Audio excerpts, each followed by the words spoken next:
우리 별님이들 반가워요. 달님 쌤이에요. 오늘 하루도 즐겁게 보냈지요? 즐거웠던 생각하면 선생님은 미소가 가득해져요. 우리 별님이들도 미소 지으며 포근한 이불 덮고 잘 자요. 첫 번째 이야기, 송아지와 바꾼 무. 옛날 옛적 어느 시골에 농사꾼 한 사람이 살았습니다. 이 사람이 어느 해 무 농사를 지었는데 김 매고 거름 주고 알뜰살뜰 가꾸었더니 가을이 되어 참 탐스러운 무가 쑥쑥 뽑혀 나왔어요. 그런데 그 중에 한 놈은 어찌나 큰지 어린아이 몸뚱만한 것이 뽑혀 나오지 뭐예요. 이 농사꾼은 그 큰 물을 자기가 먹기 아까워서 고을 원님에게 가져가기로 했습니다. 그 고을 원님은 어질고 사리에 밝아서 백성들 세금도 감해주고 송사도 바르게 보아 칭송이 자자했어요. 농사꾼은 지프로 섬을 곱게 엮어서 그 안에 물을 넣어가지고 원님을 찾아갔어요. 사또, 소인이 여러 해 동안 무 농사를 했습니다만 이렇게 큰 무는 처음 봅니다. 농사가 잘 된 것도 다 사또께서 어질게 고을을 다스려 주신 덕택이니 이것을 사또께 바치겠습니다. 사또가 입이 닳도록 칭찬을 하고 나서 호방을 부르더니 이 귀한 선물을 받고 그냥 보낼 수 없느니라. 요새 들어온 물건 중에 줄만한 것이 있겠느냐 하고 물었어요. 호방이 말하기를 다른 것은 없고 송아지 한 마리가 있다고 하니 원님이 그럼 그걸 내주라고 이르렀어요. 농사꾼은 무 하나 바치고 송아지 한 마리 얻었으니 횡재한 셈이지요. 그런데 한 동네 사는 욕심쟁이 농사꾼이 그 소문을 들으니 은근히 셈이 난단 말이에요. 그런 줄 알았으면 자기가 먼저 물을 갖다 바치는 건데 한번 갖다 바친 물을 또 가지고 갈 수가 없지 않아요. 어떻게 하면 자기도 횡재를 할까 궁리하다 보니 좋은 생각이 떠올랐습니다. 옳거니 무 하나 갖다 바치고 송아지 한 마리 얻었다 하니 송아지 갖다 바치면 더 큰 걸 얻겠지. 모르긴 몰라도 논 두어 마지기 못 얻으려고. 이런 생각으로 자기가 먹이던 송아지를 끌고 원님을 찾아갔습니다. 사또, 소인이 여러 해 동안 소를 먹여봤습니다만 이렇게 살찐 송아지는 처음 봅니다. 이렇게 송아지를 잘 먹인 것도 다 사또 덕이라 이렇게 사또께 바치려고 가져왔습니다. 사또가 이번에도 침이 마르도록 칭찬을 하고 나서 호방을 불러 물었어요. 요새 들어온 물건 중에 무엇 귀한 것이 없느냐? 욕심쟁이는 속으로 이제야 횡재하는구나 하고 좋아했답니다. 원님에게 귀한 물건이 많을 테니 금덩어리 하나쯤 주지 않을까 하고 잔뜩 목을 빼고 기다렸어요. 그런데 호방이 하는 말이 귀한 물건이라면 며칠 전에 들어온 근무가 있습니다. 하지 뭐예요. 원님이 그럼 그걸 내주라고 이르니 사령이 어린아이 몸뚱이만한 물을 안고 욕심쟁이에게 턱 하고 안겨주었어요. 욕심쟁이는 횡재하려고 송아지를 갖다 바쳤다가 무 하나를 얻어왔으니 자기네 송아지하고 무 농사꾼의 무를 바꾼 셈이 되었답니다.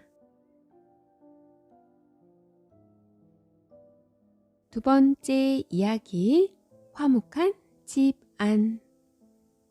옛날 어느 곳에 김서방네와 이서방네가 이웃해서 살았습니다. 두 집 다 식구 수도 그만하고 가진 살림도 그만한데 딱 한 가지 다른 게 있었어요. 그게 뭔고 아니? 김서방네는 식구들이 서로 사이가 나빠서 허구한 날 싸우며 살고, 이서방네는 식구들이 서로 사이가 좋아서 날마다 웃으며 살았어요. 동네 사람들도 두 집안 사정을 다 알아서 우지끈 뚝딱 싸우는 소리만 나면 아이고, 또 김서방네 집에서 싸움을 하는 게로군 하고 와르르 웃는 소리만 나며 이서방네 집에서는 또 재미난 일이 생겼나 보군 하였지요. 하루는 김서방네 소가 온 동네 밭을 휘젓고 다니며 곡식을 다 망쳐놓았어요. 김서방이 풀을 먹이느라 소를 언덕 위에 메어 놓았는데 식구들이 안 보는 사이에 소가 고삐를 끊고 달아난 거지요. 식구들이 억지로 소를 붙잡아 외양간에 메어 놓고 나서 대판으로 싸움을 벌이는데 서로 내가 옳으니 내가 그르니 하고 싸웠어요. 아, 이 옆에 내야 아침에 소여물을 어떻게 주었기에 소가 배고파 날뛰게 만들어. 김서방은 아내를 나무라고 너는 눈을 어디에 달고 다니기에 소 코 밑에 빨래를 하면서 고삐 끊는 것도 못 봤니? 아내는 며느리를 나무라고 아, 당신은 뭐하는 사람이 소가 풀을 다 뜯어먹도록 옮겨 매지도 않고 그냥 뒀어요. 며느리는 제 남편을 나무라고 아버지도 참 진작에 소고삐를 단단히 메어뒀으면 이런 일이 생기지도 않았을 것 아니에요. 아들은 제 아버지를 나무라고 이러느라고 옥신각신 분주하게 싸웠습니다. 한참 동안 그렇게 티격태격 실쭉셀쭉 하다가 김서방이 가만히 생각해보니 이웃에 사는 이서방네는 무슨 재주로 싸움을 한 번 하는 일이 없이 화목하게 잘 사는가 싶었어요. 그래서 이서방네 집에 찾아갔습니다. 자네 집 식구들은 무슨 재주로 1년 가야 싸움 한 번 없이 그리 화목하게 잘 사는가?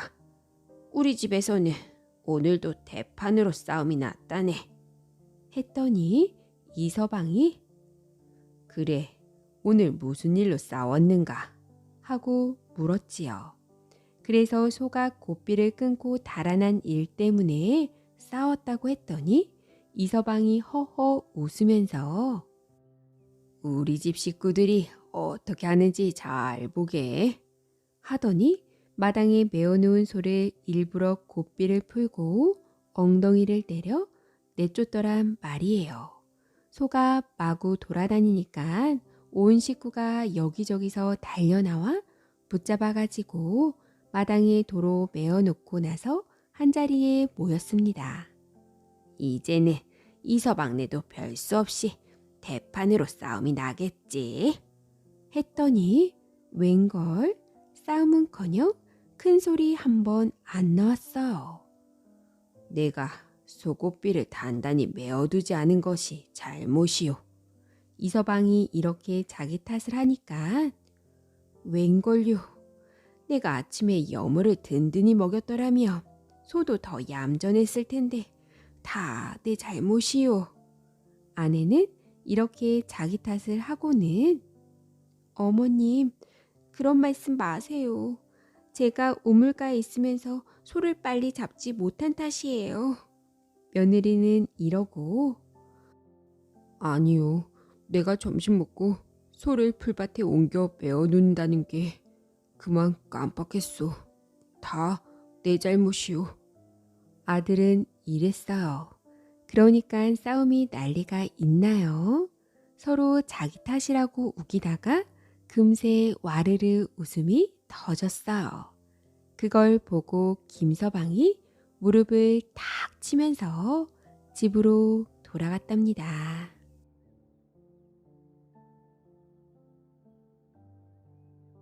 세 번째 이야기, 며느리감 고르기. 옛날에 어떤 양반집 아들이 장성하여 장가들 나이가 되었습니다. 그런데 이 집 아들이 5대 독자예요. 5대 독자이니 좀 귀한 아들인가요? 귀한 아들이라고 금이야 오기야 하고 키웠더니 암사내가 되어서 세상 물정을 몰랐습니다. 아버지가 가만히 보니까 저래가지고는 장가를 보내도 살림이나 제대로 지키고 살지 못할 것 같단 말이에요. 그래서 며느리를 아주 똑똑하고 당찬 사람으로 구해야 되겠다, 이렇게 생각했지요. 그래야 아들 녀석도 살림 지키고 사는 법을 배울 테니까요. 그래서 며느리감을 구하노라고 동네 방네 소문을 냈습니다. 어떻게 소문을 냈는고 하니 누구든지 자기 집에 와서 쌀 한 말 가지고 세 식구가 석 달을 먹고 살며 며느리로 삼겠노라, 이렇게 말했습니다. 그러니까 남자 종하고 여자 종을 하나씩 딸리고 쌀 한 말을 주면 그것으로 세 식구가 석 달을 먹고 살라는 말이에요. 그렇게 소문을 내놓으니 여기저기서 한다 하는 양반집 처녀들이 며느리 되겠다고 왔어요. 양반집이고 살림도 넉넉하고 하니 혼처야 그만한 데가 없지요. 그래서 많이들 왔는데 처녀가 오면 남자 종과 여자 종을 하나씩 딸려서 따로 거처를 마련해주고 쌀 한 말 갖다 놓고는 그만이었답니다. 그걸로 석 달을 버텨보란 말이지요. 그런데 오는 처녀마다 석 달은커녕 한 달을 채 못 넘겼답니다. 어른 하나가 못 먹어도 한 달에 한 말은 먹어야 사는데 아무리 양을 줄여도 그것 가지고는 석 달을 못 버티겠거든요. 쌀 한 줌씩 넣어 죽을 끓여 하루에 2끼씩 먹어도 한 달 버티기가 힘들었어요. 그러니 오는 처녀마다 아껴 먹다가 쌀 떨어지면 두 손 들고 가버렸습니다. 그런데 그 집 이웃 마을에 아주 가난한 농사꾼이 살았어요. 이 농사꾼한테 관연한 딸 하나 있었는데 집안 형편이 워낙 어려워서 여태 시집을 못 보냈어요. 그 딸이 하루는 아버지한테 저 건너 양반댁에서 쌀 한 말로 세 식구가 석 달 먹으면 며느리 삼겠노라고 한다는데 아버지 제가 한번 가보겠습니다, 했어요. 그래서 아버지가 한다는 양반집 교수들도 왔다가 한 달을 못 버티고 돌아갔다는데 내가 무슨 재주로 석 달을 버티겠느냐 하고 말렸지요. 그래도 딸은 염려 마시고 보내만 주십시오. 그래서 아버지가 보내주었어요. 이 처녀가 양반 집에 가니까 종 내외를 딸려서 쌀을 딱 한 말 주고는 그만이었어요. 그런데 다른 사람 같으면 쌀을 한 옵씩, 두 옵씩 내다가 죽을 쓴다 어쩐다 수선을 피울 텐데 이 처녀는 무슨 생각이 있는지 첫날부터 쌀 한 대를 뚝딱 퍼서 밥을 푸지게 지어놓고 먹자고 하였어요. 종들이 도리어 걱정이 되어서 이렇게 먹어가지고는 열흘을 못 넘깁니다 해도 그저 아무 염려 말고 실컷 먹으라고 하였어요. 그 이튿날도 쌀 한 대 뚝딱 퍼서 밥을 지어놓고 배를 두드려가면서 먹고 또 그 다음 날도 그러고 이렇게 한 사흘 지낸 뒤에 이 처녀가 종들을 불러놓고 자, 이제 먹을 만큼 먹었으니 슬슬 일하러 나가자고요. 나하고 아주머니는 들에 가서 나무를 캐고 아저씨랑 산에 가서 하루 한 짐씩 나무를 해오면 그걸 팔아서 양식을 사다 먹자고요. 이러는 거지요. 그게 이 처녀 꿍꿍이 속이었습니다. 아, 가만히 앉아서 아무리 아껴봐야 쌀이 줄지 어디 늘기를 하겠어요. 일을 하면 절로 돈도 생기고 쌀도 생기고 하니 무슨 걱정이에요. 참, 그래서 그날부터 세 식구가 일을 했습니다. 여자 둘은 나무를 캐다가 팔고 남자는 나무를 해다가 팔고 그 돈으로 쌀을 사다 들여놓으니 먹는 것보다 쌓이는 게 더 많았어요. 석 달 동안 실컷 먹고도 쌀이 한 감 하나 남았습니다. 석 달이 지나서 주인 양반이 어떻게 됐나 하고 와보니 쌀을 가마째로 쌓아놓고 살고 있었거든요. 그래서 무릎을 탁 쳤어요. 옳거니 너야말로 내 며느리로구나. 바로 나를 받아 혼례를 올리도록 하자. 이렇게 해서 처녀는 양반집 며느리가 되었는데 그 뒤로 자기도 억적같이 일하고 제 남편도 일을 고되게 시켜서 아주 듬직한 사내로 만들어 놓았답니다.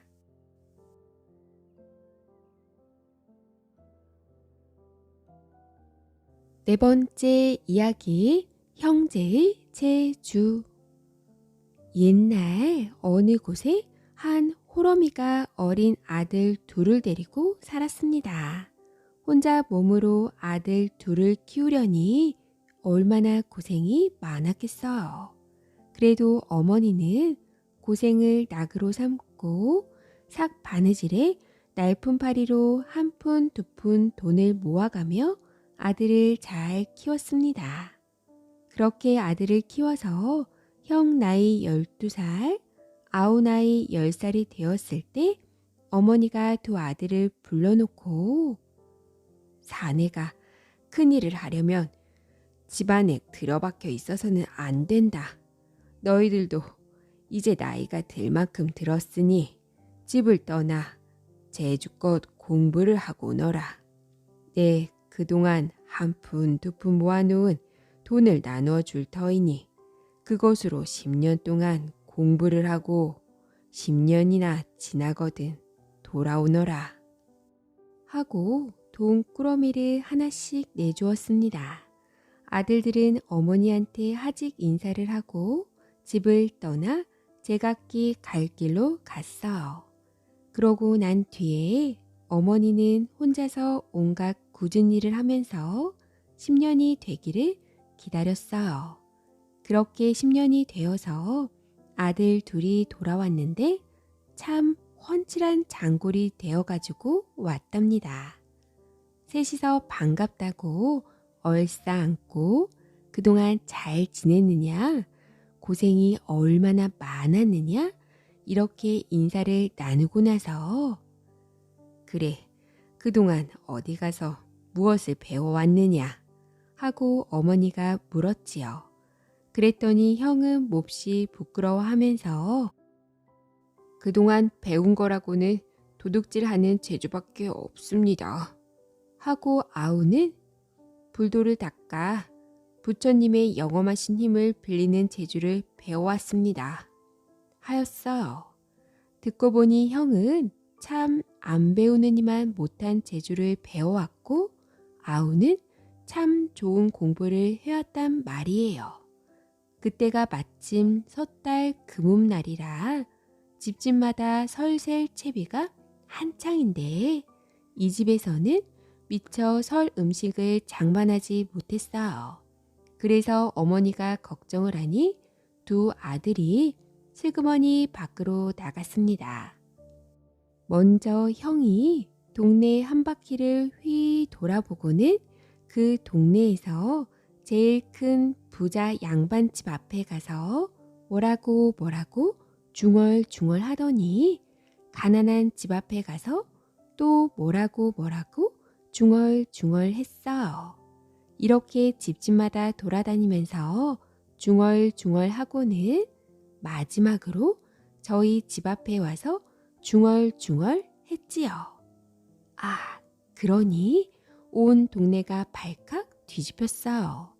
쌀이 없어 설 음식을 장만 못한 집에서는 갑자기 어디서 왔는지 쌀 한 말씩, 두 말씩 턱턱 생기고 돈이 없어 설빔을 장만 못한 집에서는 갑자기 어디서 왔는지 돈이 10냥씩, 20냥씩 턱턱 생긴단 말이에요. 형제네 집에서도 쌀 한 말과 돈 10냥이 생겼어요. 그러니 집집마다 한편으로 놀라고 한편으로는 기뻐하느라고 야단 법석이 났지요. 그런데 부자 양반 집만은 아무 일이 없는 것처럼 조용했어요. 어머니가 놀라서 이게 어찌된 일이냐고 물으니 형이 하는 말이 제가 방금 동네 한 바퀴를 둘러보니 집집마다 쌀이 없고 돈이 없어서 한숨 소리가 끊이지 않는데 유독 부자 양반네 집만은 곳간의 쌀이 썩어나고 돈깨의 돈이 곰팡이가 필 지경이었습니다. 그래서 못된 술수를 조금 부려 부자 양반네 쌀과 돈을 어려운 집에 얼마간 나누어 준 것뿐입니다. 하였어요. 그 말을 듣고 어머니가 말없이 고개를 끄덕끄덕 했답니다. 아우는 어떻게 하는고 하니 아우도 형처럼 동네 한 바퀴를 휘 돌면서 여기저기 살폈어요. 집집마다 기웃거리며 살피더니 어느 다 찌그러져가는 초가집 앞에서 걸음을 멈추고 연부를 막 외워 한참 연부를 외우고 나서 집으로 돌아오더니 어머니더러 어머니, 제가 방금 부처님의 힘을 빌려 좋은 설 음식을 장만해 놓았습니다. 어서 소뚜껑을 열어보세요. 하였어요. 어머니가 소뚜껑을 열어보니 아까까지만 해도 비어있던 솥안에 커다란 대구 한 마리가 솥에 넘치게 들어있었지요. 어머니가 놀라서 어찌된 일이냐고 물었어요. 그랬더니 아우는 제가 방금 동네 여기저기를 다니다 보니 마침 한 집에 좋은 대구 한 마리가 있기에 부처님의 힘을 빌려 어머니를 드리려고 여기에 갖다 놓은 것입니다. 이런단 말이에요. 그 말을 듣고 어머니가 크게 야단을 쳤습니다. 마지는 비록 도둑질을 배웠다고 하나 그 재주를 옳은 일에 쓰는데 너는 어찌 그 좋은 재주를 잘못 써서 부처님을 욕되게 하느냐. 그 대구는 부모도 없이 늙은 할아버지를 모시고 사는 아이가 할아버지 병에 고칠 약에 쓰려고 장에 가서 사오는 것을 내가 어제 봤느니라. 그 불쌍한 아이 것을 훔쳐다가 우리 식구가 먹자는 게 말이 되느냐. 그런 짓을 하고도 부끄럽지 않느냐. 그래서 아우는 제 잘못을 뉘우치고 대구를 도로 아이네 집에 돌려주었습니다. 그리고 그 다음부터는 형제가 모두 재주를 옳은 일에만 쓰고 살았어요. 그런데 부자 영감네 집에는 쌀과 돈이 얼마나 많았던지 제 집 쌀과 돈으로 온 동네가 배불리 먹고 설을 잘 세웠는데도 표가 안 나서 끝내 눈치를 못 챘다고 합니다. 5번째 이야기, 산삼과 이무기. 콩 심은 데 콩 나고 팥 심은 데 팥 난단 말을 들어보았지요. 죄는 지은 대로 가고 덕은 닦는 대로 간다는 옛말도 있어요. 그런 말에 꼭 맞는 이야기가 하나 있으니 어디 한번 들어보아요. 옛날에 신만이가 셋이서 한 마을에 살았습니다. 셋 다 똑같이 산삼캐는 신만이니 부르기 좋게 긴가, 이가, 박가라고 하였어요. 이 중 긴가는 사람됨이 경의가 바르고 올곧은데 이가와 박가는 의문스럽고 욕심이 많았던 모양이에요. 한 번은 셋이서 깊은 산중에 심을 캐러 갔어요. 이리저리 심을 찾아 산속을 헤매다 보니 깎아지른 벼랑에 이르렀지요. 벼랑 위에서 아래를 굽어보니 청길 낭떠러지라 밑에 가물가물한데 그 한가운데쯤 산삼이 수북히 나 있더란 말이에요. 저것만 다 캐면 셋이서 나누어도 한 3년은 놀고 먹을 만하다 싶었거든요. 그런데 벼랑이 얼마나 가파른지 대체 발 붙일 곳이 없더란 말이지요. 신만이가 산삼을 보았으니 그냥 지나칠 수는 없는 노릇이고 내려가자니 엄두가 안 나고 해서 국리 끝에 한 가지 꾀를 내었습니다. 칡을 걷어다가 사람이 하나 들어앉을 만한 둥구미를 엮고 둥구미 끝에 칡으로 꼬아 만든 줄을 길게 달았어요. 그래 놓고 셋 중 하나가 둥구미를 타고 내려가서 산삼을 캐다가 올려 보내기로 한 거예요. 이제 누군가 둥구미를 타고 내려가야 하는데 이가와 박가는 서로 눈치만 슬슬 보면서 안 내려가려고 그랬어요. 그래서 할 수 없이 긴가가 내려가기로 했답니다. 이가와 박가는 벼랑 위에서 줄을 잡고 둥구미를 드리워주고 긴가는 둥구미를 타고 벼랑 아래로 내려갔어요. 긴가가 내려가다 보니 산삼이 위에서 보던 것보다 더 많아서 아주 지천으로 나 있었어요. 그걸 캐다가 둥구미에 가득 실었습니다. 그러고 나서 줄을 끌어올리라고 신호를 보냈지요. 둥구미에 사람도 타고 산삼도 심고 할 수 없으니까 산삼을 먼저 실어 보낸 다음에 둥구미가 내려오며 사람이 타고 올라가려고 그랬단 말이에요. 그런데 위에 있던 두 사람이 산삼을 보고는 욕심이 나서 그만 딴 마음을 먹었지 뭐예요. 귀한 산삼을 셋이서 나누어 가지는 것보다 둘이서 나누어 가지며 더 많이 차지할 수 있다. 그런 엉큼한 속셈으로 그만 둥구미를 내던지고 달아나 버렸어. 이렇게 되니 벼랑 가운데 남은 긴가는 참 딱한 신세가 됐습니다. 벼랑을 기어 올라갈 수도 없고 내려갈 수도 없으니 그 자리에서 옴짝달싹 할 수 없었지요. 산삼이 난 자리라야 그저 겨우 한 사람이 두 발 붙이고 앉으면 그만일 만큼 좁은 곳이라 거기에 웅크리고 앉아서 죽기만을 기다렸습니다. 마침 캐다만 산삼 두어 뿌리가 남아있기에 그걸 캐먹으면서 며칠이나마 견디긴 했어요. 그럭저럭 한 사나흘이 지났는데 이제 두어 뿌리 남은 산삼마저 다 캐먹고 먹을 것이 없어서 굶어 죽을 판국이에요. 그런데 그때 무심코 밑을 보니 커다란 이무기 한 마리가 벼랑을 타고 슬슬 기어 올라오고 있더란 말이에요.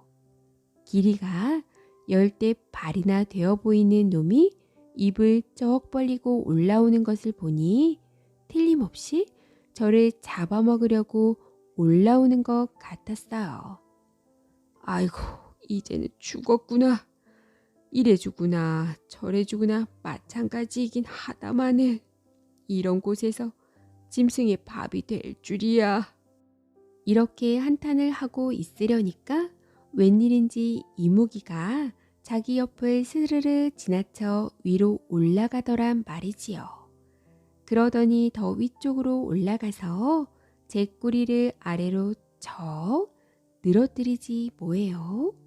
그래도 가만히 있으니 꼬리로 긴가의 몸을 툭툭 쳤어요. 옳지, 제 꼬리를 잡으라는 뜻인가 보구나. 이렇게 생각하고 이무기 꼬리에 바짝 매달렸지요. 그랬더니 이무기가 스르르 벼랑 위로 기어 올라가서 긴가를 내려놓고는 숲속으로 사라졌어요.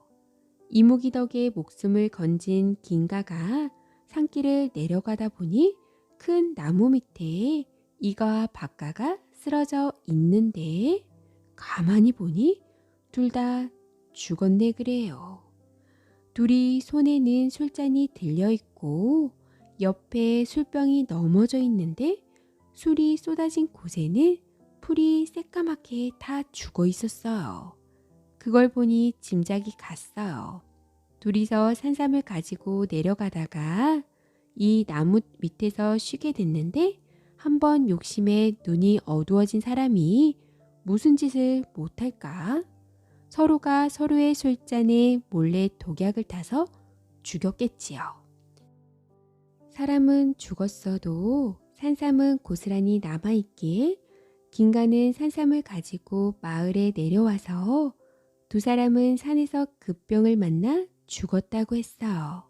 그리고 산삼은 새 몫을 갈라 죽은 두 사람의 식구들에게 한 몫씩 주고 제 몫까지 두 사람의 장례비에 보태 쓰라고 나누어 주었습니다. 그리고 나서 긴가는 병 없이 오래오래 잘 살았는데 들리는 말로는 99살까지 오래오래 살았답니다.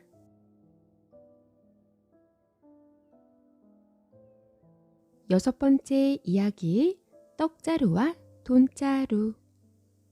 옛날에 돈 많은 부자 양반과 그 집에 머슴 사는 총각이 있었습니다. 부자는 돈 모으는 걸 낙으로 삼고 커다란 자루에 돈을 넣어두고 허구한 날 돈만 들여다보고 살았어요.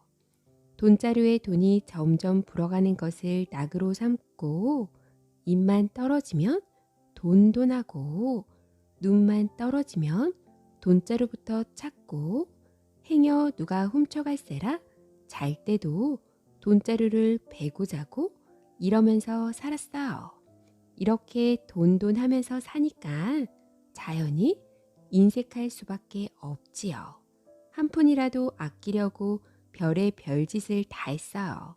머슴에게 밥을 준다는 것이 쌀이 아까우니까 강냉이로 떡을 만들어 주는데 그것도 많이나 주나요? 하루에 딱 3개. 아침에 하나, 점심에 하나, 저녁에 하나씩 주고 말았어요. 더러 머슴이 몸이 아파서 일을 못하는 날에는 그나마 안 줬습니다. 이러니 머슴은 강냉이 떡에 목을 메고 그저 그것 아니면 죽는 줄 알고 살았어요. 부자가 돈을 모으는 것처럼 강냉이 떡을 모으는데 끼니 때마다 떡 부스러기 떨어지는 것을 주워서 볕에 바짝 말려 자루에 넣어두었어요. 부자가 그러는 것처럼 잘 때도 떡자루를 끼고 자고 눈만 떨어지면 떡자루를 들여다보면서 자루에 떡 부스러기가 점점 모이는 걸 낙으로 삼고 살았답니다. 부자는 머슴이 떡 부스러기를 모으는 것을 보고는 박장대소를 하며 비웃기를 이 어리석은 놈아, 그깟 떡 부스러기를 모아서 어디에 쓰겠다는 거냐? 그것 한 자루 다 채워야 돈 한 푼 하겠느냐? 하였지요. 그러나 마나 머슴은 떡 부스러기를 모아서 한 자루를 다 채웠어요. 그런데 그의 여름에 비가 참 많이 왔답니다. 많이 와도 이만저만 온 게 아니고 아주 하늘에서 구멍이 뚫린 것처럼 왔어요.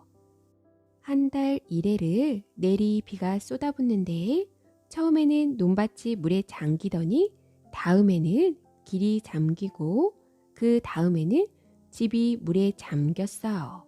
이렇게 되니 온 동네 사람들이 산꼭대기로 피난을 갔어요.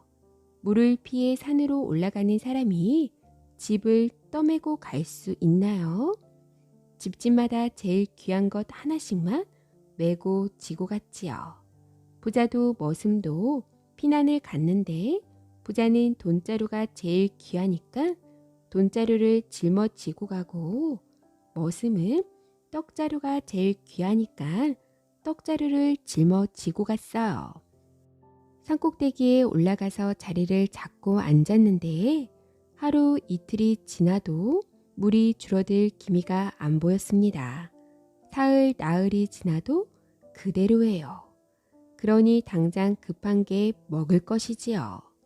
머슴은 떡자루에서 떡 부스러기를 한 줌씩 꺼내어 맛있게 먹었는데 부자는 돈자루에서 돈을 꺼내 먹을 수 없는 노릇이니 딱하지요. 부자는 머슴 옆에 앉아서 떡 부스러기를 한 줌 나누어 주기를 기다렸지만은 머슴이란 놈은 주인의 배를 고르는 것을 아는지 모르는지 저 혼잣만 먹는단 말이에요. 그것 좀 달라고 하자니 주인 체면이 깎일 것 같고 그래서 배고픈 걸 참자니 힘들게 견뎠어요. 그런데 한 닷새 지나니까 부자 뱃속에서는 꼬르르 소리가 진동을 하고 눈앞이 흐릿흐릿해지는데 이러다가는 굶어 죽을 것 같단 말이지요. 옆에서는 머슴이 떡자루를 끼고 앉아 떡 부스러기를 얌얌 소리까지 내어가며 먹는데 그걸 보니 눈이 뒤집힐 지경이에요. 이 지경이 되면 체면이고 뭐고 차릴 것이 없지요. 실없는 웃음까지 슬슬 흘려가며 머슴한테 빌붙었어요. 예, 그 떡 부스러기 한 줌만 다오. 그랬더니 머슴이 눈을 휘둥그레 뜨고 한다는 소리가 영감님 같은 양반님도 이런 걸 다 잡수십니까요? 이런 것은 천한 우리나 먹는 줄 알았는데요. 하고는 줄 생각을 안 했습니다. 양반이라고 못 먹는 것이 있더냐? 그러지 말고 좀 다오. 내 떡값으로 돈 다 푼 주마. 그래도 머슴은 줄 생각을 안 했지요. 돈이 적어서 그러는 게로구나. 옛다 한 양을 주마. 떡 부스러기 한 줌에 돈 한 양이면 그게 어디 적은 돈이냐. 그래도 머슴은 거들떠볼 요량조차 하지 않았어요. 좋다 좋아. 내 금만 먹고 단양 주마. 그래도 머슴은 못 들은 척 떡 부스러기만 얌얌 먹고 있었지요. 그러면 10냥이면 되겠느냐? 그래도 묵묵부답. 그러면 50냥. 논 한마지기 값이다. 그래도 묵묵. 그러면 100냥. 그러면 1000냥. 그래도 대답이 없었어요. 1000냥을 준다는데도 싫다니 무슨 방도가 있나요? 할 수 없이 쫄쫄 굶으며 온 하루를 더 보냈답니다. 그 다음 날이 되니 부자는 참 더는 못 견딜 지경이 되었습니다. 배는 고플 대로 고파서 창자가 뒤틀리고 눈앞에 헛것이 왔다 갔다 하는데 이러다가는 곧 숨이 넘어갈 것 같았거든요. 그런데 옆에서는 머슴이 입맛까지 다셔가며 떡 부스러기를 얌얌 먹고 있으니 이건 뭐 미칠 지경이지요. 그래서 부자가 돈자루를 통째로 머슴에게 갖다 안기면서 싹싹 빌었답니다. 아이고 얘야, 내 이 돈자루 다 줄 테니 제발 그 떡 부스러기 한 줌만 다오. 그제야 머슴이 못 이기는 척 돈자루를 받고 떡 부스러기를 집어 주었습니다.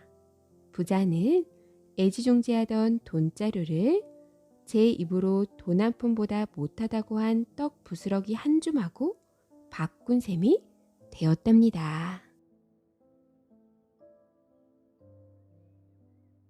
7번째 이야기, 밥 보자기와 볼기.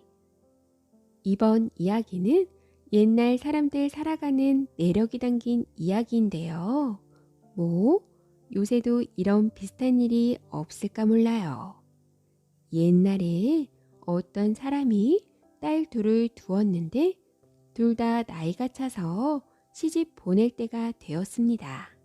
그런데 이 사람 집안이 그저 그만했어요. 그러니까 무슨 떵떵거리는 검문 세가도 아니고 그렇다고 밤낮 양반 앞에서 코를 박고 사는 집도 아니란 말이지요. 살림도 그저 그만해 노젓가리 쌓아놓고 사는 천석군 만석군도 아니고 그렇다고 가랑이가 찢어지는 가난뱅이도 아니고 그저 밥이나 먹고 살만 하단 말이지요. 이 사람이 친구들에게 중신을 청하면서 내 딸을 그저 뼈다귀나 안 잃을 때 말을 좀 내어주게. 뼈다귀나 안 잃을 때 이랬어요. 그러니까 살림은 고사하고 지체 있는 양반집에 딸을 보내겠단 이런 말이에요. 그래서 친구들이 여기저기 알아봤던지 어찌어찌 소원대로 뼈다귀나 안 잃을 대로 시집을 보내게 되었습니다. 그렇게 시집을 보내놓고 한 3년이 지났는데 딸이 어떻게 사는지 궁금하기도 하고 보고 싶기도 하고 해서 한 번은 딸네 집에 찾아가 보았단 말이지요. 찾아가서 보니까 이게 참 당최 형편없는 집이랍니다. 집이라는 게 곧 쓰러질 것 같은 오막살이인데 살인문은 다 찌그러져서 너덜너덜하고 아궁이에는 언제 불을 뗐는지 풀이 뾰족뾰족 돋아나고 이 지경이었거든요. 이리 오너라 하니까 자기 딸이 나오는데 이것이 밥보자기를 허리에 두르고 나오더란 말이에요. 그러니까 앞치마가 없어서 밥상 덮는 밥보자기를 앞치마 삼아 두르고 사는 거랍니다. 참 기가 탁 막혀서 말도 안 나왔어요. 야, 내가 사는 꼴을 보니 참 어렵기는 어렵구나. 뼈다귀나 안 잃을 때를 찾아 보냈더니 입에 풀지를 못하니 낭패로고. 거기서 하룻밤을 자고 이 사람이 집을 돌아왔어요. 돌아와서 이번에는 둘째 딸 중신을 청하려고 친구들을 찾아다니며 내 딸을 그저 밥이나 먹는데 말을 내어주게. 밥이나 먹는데 했단 말이에요. 맏딸이 사는 꼴을 보니 하도 기가 질려서 둘째는 지체 따지지 말고 살림개나 있는 집에 중신을 해달라 이거지요. 이번에도 친구들이 여기저기 알아보고 소원대로 밥술이나 먹는 집에 말을 넣어주었어요. 그래서 그리로 시집을 보냈답니다. 시집을 보내놓고 한 3년 있다가 둘째 딸네 집에도 한번 가보았어요. 어떻게 사나 하고서. 그런데 이 집에는 사위고 사돈이고 죄다 들어누워서 일어나지 못하고 있네요. 어찌 된 일이냐 물으니 밤낮 볼기 맞느라고 몸이 성할 날이 없습니다. 이러는 거예요. 그러니까 이 집이 말하자면 상놈의 집인데 재산이 좀 있으니까 금방 양반들이 걸핏하면 잡아다 뭘 좀 빼앗아 볼 요량으로 트집을 잡고 볼기를 친단 이런 말이지요. 옛날에야 못된 양반들이 이 모양으로 토색질하는 게 예사였지 않아요. 이 사람이 둘째 딸 사는 꼴을 보니 이것도 참 못 볼 일이거든요. 허허, 너는 밥이나 먹는 데를 찾아보냈더니 사위 볼기가 나만 하질 않는구나. 거기서 또 하룻밤 자고 지팡이를 질질 끌면서 돌아오는데 혀를 끌끌 차면서 혼자 중얼거리기를 밥보자기가 나으냐 볼기가 나으냐 이렇게 한탄을 하며 갔어요. 밥보자기가 나으냐 볼기가 나으냐 이렇게 연신 중얼거리면서 가니 마침 길 가던 사람이 듣고는 그게 무슨 소리요? 하고 물었어요. 아, 당신이 알 바 아니요. 그 무슨 곡절이 있는 듯해서 물어보는 것이니 어디 말 좀 해보시오. 자꾸 묻기에 신세 한탄을 했어요.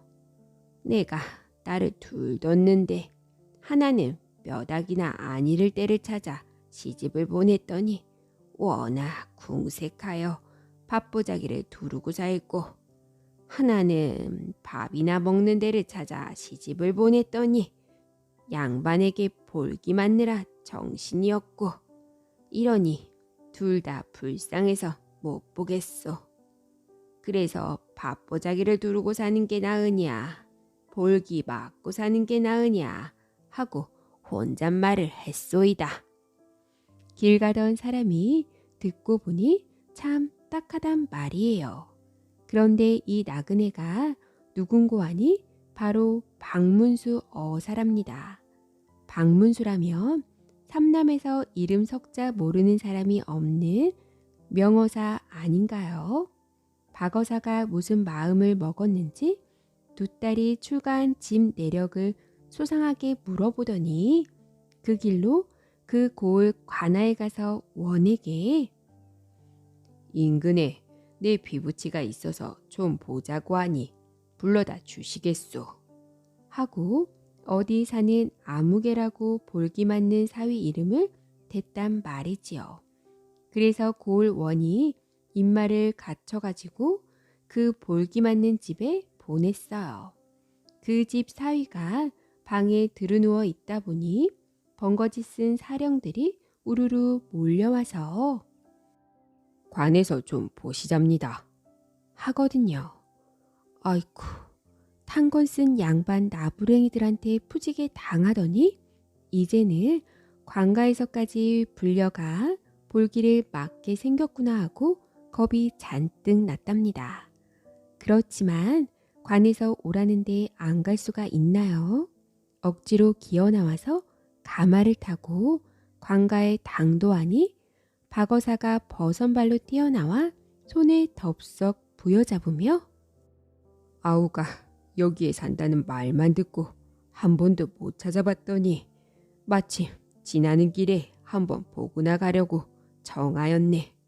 바쁜 사람을 오라가라 해서 미안하이 하고 방으로 이끈단 말이에요. 밤낮 양반한테 볼기만 맞던 사람이 어사에게 아우소리 들으니 정신이 하나도 없었어요.